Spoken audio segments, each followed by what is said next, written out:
جہاں پر وقت ختم ہوتا ہے. وقت ختم ہوتے کا اعلان سائرن سے ہو رہا ہے یا اذان سے ہو رہا ہے، اس کے بعد کھانا پینا مناسب نہیں ہے. اس سے پہلے اپنے آپ کو کھانے پینے سے روکنا یہ بہتر ہے، کیونکہ اس سے آپ کا روزہ خطرے میں آ جاتا ہے. جی الحمدللہ آج کے اس پروگرام کا ہم یہیں پر اختتام کریں گے. ناظرین جزاک اللہ خیر، آپ تمام ناظرین کا، ویورز کا، جتنے بھی ہمارے ساتھ اس پروگرام میں جڑے ہیں، اپنے سوالات کیے ہیں، اور میں مولانا کا بھی بہت بہت شکر گزار ہوں کہ آپ نے بہت اچھے تسلسل کے ساتھ آپ نے تمام جوابات دیے ہیں. تو اسی طرح روزانہ ہمارا اسی طرح آپ کے ساتھ ملاقات ہوتے رہے گی سحری ٹائم میں. آپ کی جو بھی مسائل ہو، دینی مسائل کو لے کر ضرور آپ 3:45 یا 4 بجے، اگر آپ کو کوئی اور بھی ٹائم جو آپ کے لیے بہتر ہو، جو آپ لوگ فری ہو سکتے ہیں، اگر ایسا کوئی آپ کے نظر میں اگر کوئی ایسا ٹائم ہے جو چوز کر کے آپ ہمیں کمنٹ کے ذریعے یا میسج کے ذریعے ضرور بتائیں، کہ کیونکہ آپ کی سہولت ہی پہنچانا ہمارا فرض ہے، ہماری یہ خدمت ہے کہ آپ کے مسائل جس طرح بھی ہو حل ہو سکے.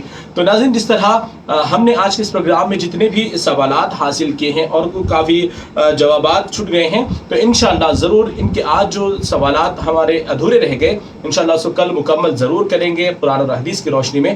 تو اسی طرح میں آپ سبھی سے گزارش کروں گا کہ دینی مسائل کو لے کر یا رمضان کے مسائل کو لے کر، صدقہ، فطرہ، زکوٰۃ، نماز، غسل، اسی طرح کے تمام مسائل کو لے کر کوئی سوال اگر آپ کے ذہن میں کھٹکتا ہے تو ضرور اپنے میسیجز کے ذریعے ہم سے سوال کریں. اور اسی طرح مولانا سید علی حسین قادری صاحب جو آپ کو قرآن و حدیث کی روشنی میں جس طرح بہتر انداز میں واضح فرما رہے ہیں، تو اسی طرح آپ کو ہر سوال کا جواب ضرور ملتا رہے گا. تو آج کے پروگرام کا سلسلہ ہم یہیں اختتام پذیر کرتے ہیں. مجھے اور مولانا کو اور ہماری ساری ٹیم کو دیجیے اجازت. انشاءاللہ پھر ہوگی کل آپ سے ملاقات. السلام علیکم ورحمۃ اللہ وبرکاتہ.